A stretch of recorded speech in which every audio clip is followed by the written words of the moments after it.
Hello everyone, আল্লাহর একটি বক্তব্য শুনুন। আল্লাহ কোরআনে বলেছেন, ওয়ামা মিন দাব্বাতিন ফিল আরদি ইল্লা আলাল্লাহি রিজকুহা।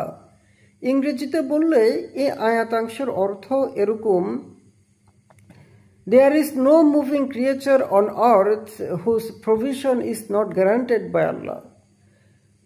আরবিতে এখানে যে বাক্যটি গঠন করা হয়েছে এটার অর্থটা বোঝানোটা একটু মুশকিল, তবুও বোঝানোর চেষ্টা করে যে এখানে বলা হয়েছে ওয়ামা মিন দাব্বাতিন ফিল আরদি, পৃথিবীতে এমন কোনো বিচরণশীল প্রাণী নাই।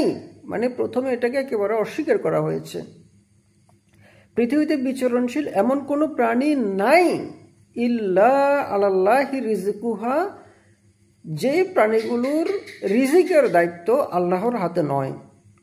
তার মানে পৃথিবীতে বিচরণশীল যত প্রাণী আছে প্রত্যেকটা প্রাণীর রিজিকের দায়িত্ব আল্লাহর হাতে। এখানে আলাল্লাহি মানে হচ্ছে আল্লাহর উপর ন্যস্ত, এটা আল্লাহ নিজের উপর ন্যস্ত করে নিয়েছেন, দায়িত্ব করে নিয়েছেন যে প্রত্যেকটা প্রাণীর রিজিকের দায়িত্ব আল্লাহর। প্রিয় বন্ধুরা, আপনারা কি জানেন যে গাজাতে হাজার হাজার মানুষ লিটারালি না খেয়ে মারা যাচ্ছে? মানে ক্ষুধার জ্বালায় যন্ত্রণায় ছটফট করতে করতে মারা যাচ্ছে। আপনারা কি জানেন? না জানার কোনো কারণ নেই, কারণ গাজার দিকে আমাদের সবারই নজর আছে, আমরা গাজার খবরাখবর পড়ি। শুধু গাজা নয়, এরকম পৃথিবীতে অনেক জায়গা আছে যেখানে হাজার হাজার মানুষ না খেয়ে মারা যাচ্ছে। জানি এখন যাদের মনের মধ্যে সংশয় আছে তারা নানা ধরনের যুক্তি দিবে, এখানে ওর দোষ, এর দোষ, ওর দোষ, আই ডোন্ট নো।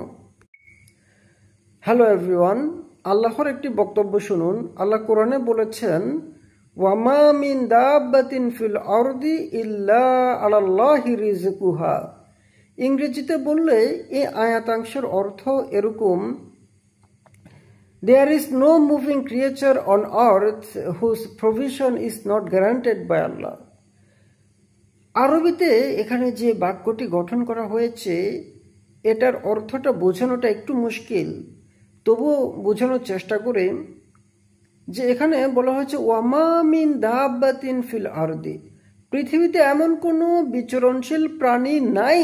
মানে প্রথমে এটাকে একেবারে অস্বীকার করা হয়েছে, পৃথিবীতে বিচরণশীল এমন কোনো প্রাণী নাই ইল্লা আলাল্লাহি রিজকুহা, যে প্রাণীগুলোর রিজিকের দায়িত্ব আল্লাহর হাতে নয়। তার মানে পৃথিবীতে বিচরণশীল যত প্রাণী